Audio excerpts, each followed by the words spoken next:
안녕하세요. 고변이 상속 이야기입니다. 오늘의 주제는 장남이라서 상속을 더 많이 받아야 된다고? 입니다.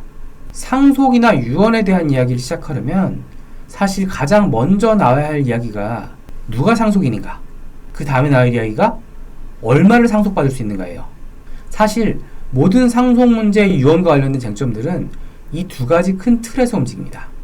그리고 그 이후에 상속세 문제가 나오죠. 상속재산 분할 소송이든 유언장 효력에 관한 소송이든 사람들의 관심 분야는 누가 상속인이고 얼마를 상속받을 수 있는가, 상속세는 얼마인가의 세 가지 문제에서 벗어나지 않습니다. 앞으로의 제 영상은 이 세 가지 틀에서 상속과 유언에 대한 이야기를 풀어나가 보려고 합니다. 결혼한 딸의 상속분은? 결혼한 딸의 상속분은 얼마일까요? 자, 할아버지가 돌아가셨어요. 할아버지에게는 아들 둘에 딸이 1명, 총 3명의 자식이 있었습니다. 자식들은 모두 결혼했고요. 돌아가신 할아버지의 재산을 정리하려고 보니까 그동안 몰랐던 부동산이 있습니다. 삼촌들은 어머니에게 출가한 딸은 상속분이 적다고 주장을 해요. 자신들이 부동산 소유권을 가지고 어머니에게는 작은 재산만 나눠주려고 합니다.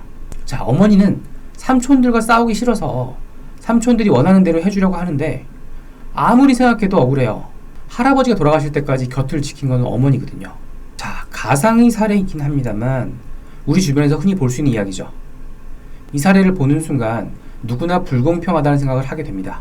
결혼한 딸도 자식인데 왜 상속재산을 덜 받아야 된다고 말하는지 잘 이해가 되지 않죠. 형제 자매가 같은 상속분을 가지고 딸이 결혼했건 하지 않았건 다른 형제 자매와 같은 상속분을 가진다는 게 이제 상식이에요. 우리나라 민법에서는 기본적인 가족관계, 혼인관계, 상속관계에 관한 것들을 정해놓고 있습니다. 우리나라 민법이 제정된 것이 1958년이고 1960년부터 시행이 됐습니다. 그럼 우리 민법이 시행되기 이전인 60년 전에는 어떤 법이 적용됐을까요? 민법 제정 이전에는 일본 민법을 사용하고 있었습니다. 이 시기에는 아버지가 사망한 경우 출가한 딸은, 그러니까 결혼한 딸은 상속을 받을 수가 없었어요. 딸이 결혼하면 상속인이 아니었다고요. 민법이 시행된 1960년 이후에는 시집간 딸도 상속인으로 인정을 받게 되지만 상속을 받을 수 있는 비율이 남자 형제보다 적었습니다. 이때 출가한 딸이 받을 수 있는 상속분이 남자 형제의 4분의 1이었어요. 그리고 1990년도에 현재와 같은 상속분이 확립되기 전까지 출가한 딸의 상속분은 남자보다 적었어요. 그러니까 현재처럼 남녀평등의 상속이 확립된 게 채 30년 정도밖에 안 되는 거죠. 그러다 보니 나이 많으신 어르신들은 아직도 출가한 딸에게 아들보다 덜 물려줘야 된다고 생각하는 경우가 많습니다. 아직도 장남은 호주이기 때문에 상속재산을 더 줘야 된다고 생각하는 분들도 있어요. 여기에 상속 분쟁의 불씨가 숨어있죠.